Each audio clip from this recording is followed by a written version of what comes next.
Então, amados, essa palavra, de hoje, esse evangelho, vai nos falar aí um pouco sobre o seguimento de Jesus, O Senhor vai passando, iniciando ali a sua missão, e Ele vai chamando diversas pessoas escolhidas para essa missão.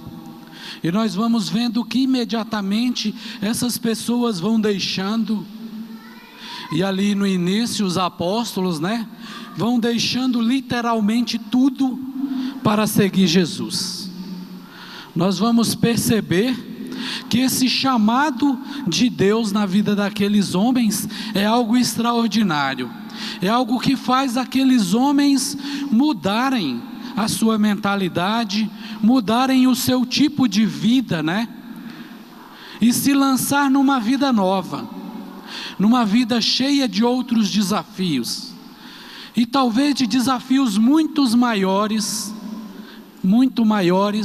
do que eles tinham na sua vida cotidiana, no seu chamado ali como Pedro, no seu chamado de ser pescador, mas o Senhor vai chamá-lo para um outro tipo de pescaria, muito mais desafiante, que exigia muito mais paciência, muito mais perseverança.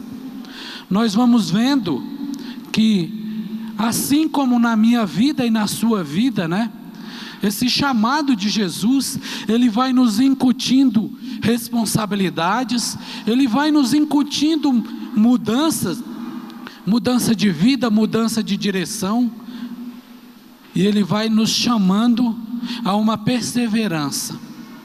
Não tenham dúvida que assim como eu, assim como vocês, quantas e quantas vezes no nosso dia a dia, nas nossas tribulações, nas nossas situações mal resolvidas da nossa vida, desse seguimento de Jesus, quantas vezes a gente não pensa, às vezes, em chutar o balde, falar, não, eu vou parar, eu vou desistir, eu não aguento mais.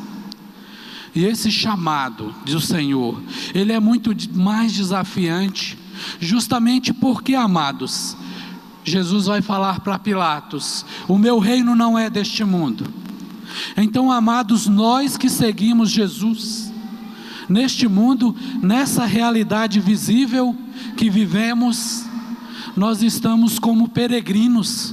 Podemos nos lembrar aí do sofrimento desses peregrinos, daquela multidão, daquele povo que tem fugido das guerras lá no Oriente Médio, que tem fugido da fome, tentando uma vida nova lá na Europa, Em quantas humilhações a gente vê aquele povo passando, quantas dificuldades a gente vê aquele povo passando, quantas vezes são cessados o direito daquele povo, até mesmo de se alimentar, de viver junto com a sua família.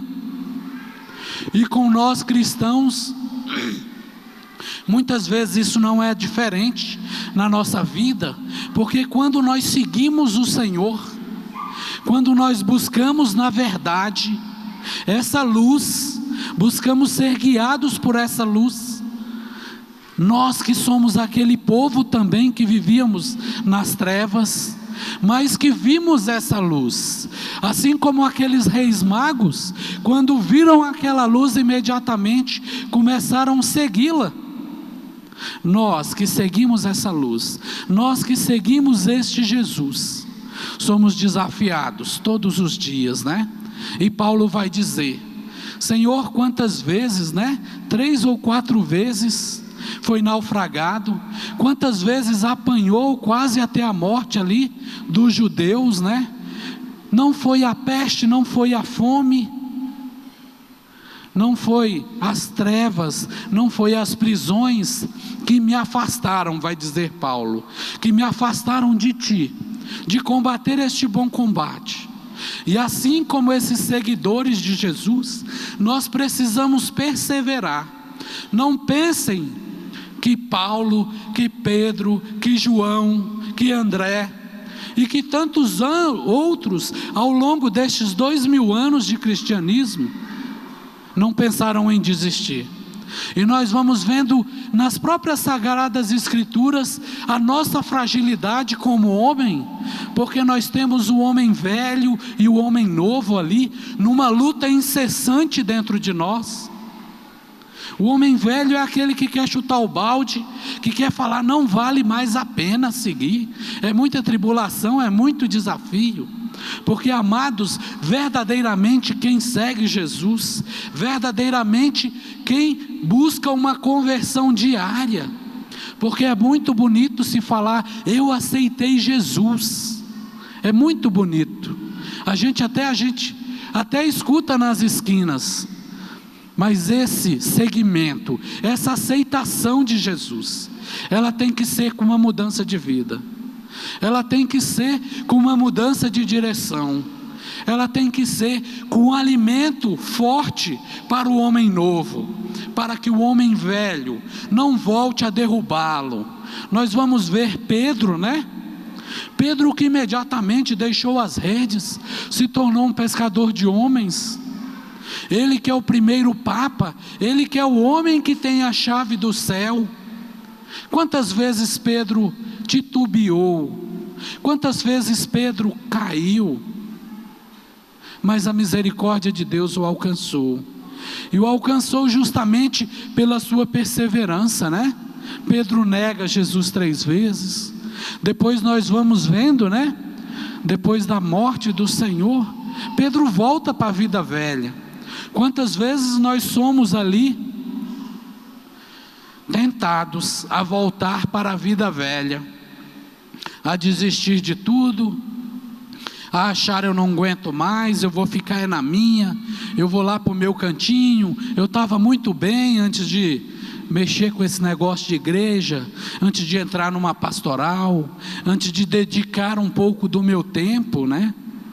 Então nós vamos vendo que esses homens também foram atribulados, que esses homens também tinham um homem velho dentro deles, um homem velho que queria porque queria tirá-los, né? O inimigo de Deus, ele alimenta a todos os momentos o homem velho que tem em nós, né? Quando nós vamos ver lá em Efésios 6, capítulo 10, que vai dizer para colocar o capacete da salvação, né? Por quê? Porque no capacete ali é o que protege a cabeça do soldado. E por que proteger a cabeça do soldado? É porque o local em que mais somos tentados a deixar de seguir Jesus é na nossa mente. É ali que a todo instante, muitas vezes a gente escuta, né? Muitas vezes, assim como Jesus escutou do inimigo de Deus falando pela boca daqueles sumos sacerdotes, né? Quando ele estava na cruz, tu salvou a tantos, tu curou a tantos, salva-te a ti mesmo. Então muitas vezes a gente está no caminho de Deus, está seguindo o Senhor, e aí a gente escuta essas palavras vindo de fora, caramba, você só vive na igreja, mas a sua vida está assim, você só vive na missa, vive na pastoral, vive nisso e vive naquilo, amado, e a sua vida está assim. Amados, não tenham dúvidas que essas palavras não são de homens, é do próprio inimigo de Deus, é do próprio inimigo de Deus querendo nos tirar desse caminho, querendo nos tirar desse segmento de Jesus. E é por isso que nós precisamos sim vestir, colocar esse capacete da salvação e alimentar esse homem novo. E esse alimento desse homem novo, ele precisa ser com oração, com jejum, com perseverança, né? Com esperança, com a certeza que a misericórdia de Deus não nos falta. Quantas vezes nós vemos falando ali que aqueles peregrinos, né, que vêm de balsa lá, eles se juntam na esperança de uma vida melhor, e eles entram numa balsa lá, e o mar agitado, e o mar quer derrubar a balsa que eles estão, e alguns caem no mar, e alguns ficam para trás. Quantas vezes também na nossa vida, depois que nós entramos no barco de Jesus, quantas vezes essas ondas vêm balançar o nosso barco, Quantas vezes até nós caímos no mar, mas é a misericórdia de Deus que nos faz ficar de pé. Mas não apenas a misericórdia, esse alimento desse homem novo, ele tem que ser regrado, amados, de oração. Mas eu não aguento mais rezar. Quanto mais eu rezo, mais assombração me aparece. Mentira. Quanto mais você reza, mais você se fortalece. É como um antídoto, é como uma pessoa que está acamada num hospital. Muitas vezes ela está tomando ali os antibióticos, mas ela não tem a paciência e ela acha que ali não está tendo efeito nenhum, mas a dosagem está tendo efeito. Então a nossa oração, ela tem efeito, o nosso jejum, ele tem efeito, a nossa Eucaristia tem efeito, a leitura da Sagrada Escritura tem efeito. Mas eu nem sinto vontade. Eu me lembro que antes de eu me voltar verdadeiramente para o Senhor, quando eu passava por uma depressão profunda, eu não tinha a menor vontade de comer, lá no ano de 2004, não tinha a menor vontade de comer, e ali, amados, eu sabia que eu tinha que comer mesmo sem ter vontade, que eu tinha que mastigar mesmo sem ter vontade, porque se ali eu não me alimentasse no meu corpo, eu não ficaria de pé, e se eu não ficar de pé, as coisas piorariam.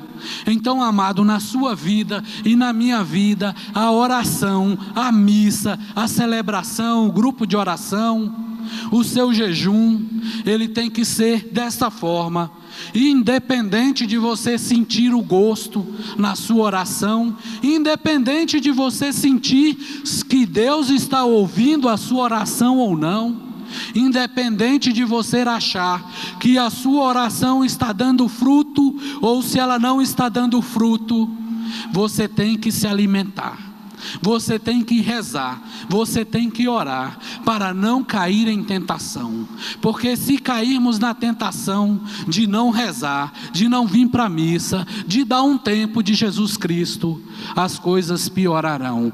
Como dizia, somos peregrinos nesta terra, mas o Senhor nos promete não só a terra prometida, o Senhor nos dá o paraíso, esse acesso novamente ao paraíso, e por isso nós precisamos continuar seguindo Jesus, independente das dificuldades, independente de quantas vezes o inimigo se levante contra nós, porque o inimigo se levanta, porque ele sabe que tem muito pouco tempo. E se nós fizermos uma leitura das realidades deste mundo presente, nós temos essa certeza, que o tempo do inimigo cada dia mais está se exaurindo, e por isso, ele se levanta com unhas e dentes, para nos tirar do segmento de Jesus. Então, nessa certeza, que o que nós temos de melhor nessa vida, é esse segmento, é essa luz que nos leva para o paraíso, essa luz que vai nos levar para a nossa primeira casa, que é o paraíso, que é um local onde não vou precisar ter um plano de saúde, porque não vai ter doença, é um local onde eu não vou precisar de um remédio para amenizar a minha dor, porque não vai ter dor. É este o local que o Senhor tem para nós, e é este o local que nós, seguindo Jesus, independente das adversidades dessa vida presente, independente das portas que tem fechado na sua cara, saiba que a porta do Senhor está escancarada para cada um de nós, para aqueles que verdadeiramente o seguem, para aqueles que verdadeiramente renunciam a alguma coisa para viver na presença do Senhor. Então, que nós tenhamos isso na nossa vida, que vale a pena seguir o Senhor, e para seguir o Senhor, para caminhar nesse caminho do Senhor, nós precisamos estar fortes, e para estar forte, precisamos estar bem alimentados. E para estarmos bem alimentados, precisamos rezar, precisamos jejuar, precisamos adorar, precisamos comungar, precisamos ler a palavra do Senhor. Isso são alimentos que nos fazem perseverantes, para que nós possamos não desistir dessa vida eterna que o Senhor tem para nós. Amém.